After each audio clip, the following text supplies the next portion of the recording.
This is the tale of the creation of the Gibsgobblers. Sit by the fire and listen, little one, for the tales of the gods have many lessons to be learned.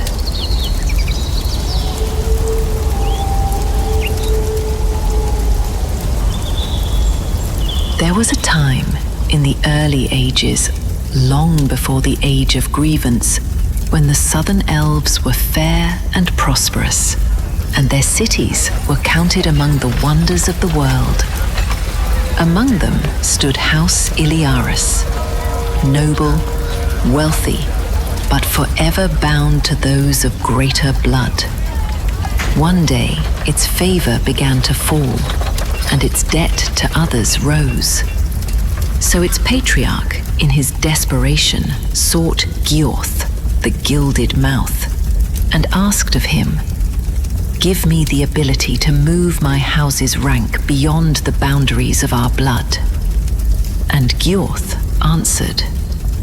The Lord of Ilaris was brought before Giorth, and before him the laughing god laid a contract on a great golden table. Upon it were written the gifts of fortune, luck in trade, in wages, in property, in politics, and in the turning of opportunity. There too was written the price. House Ilyarus would prosper beneath Giorth's name, honor its bargains, and remember always from whom its fortune came.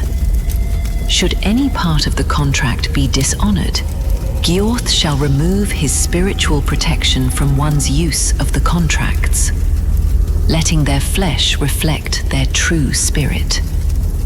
The Lord understood, and he signed.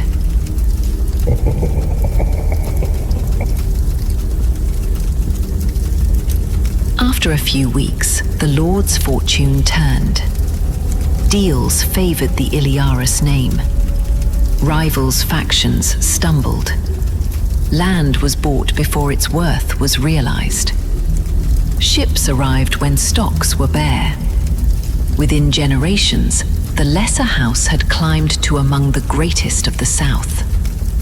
In time, others followed.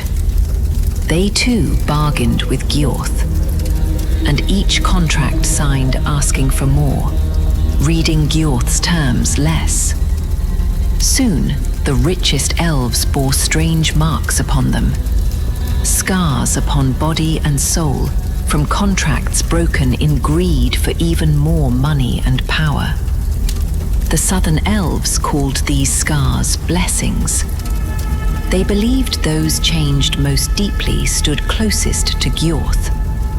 So they sought greater fortunes, made darker bargains, and climbed over one another to prove themselves most worthy.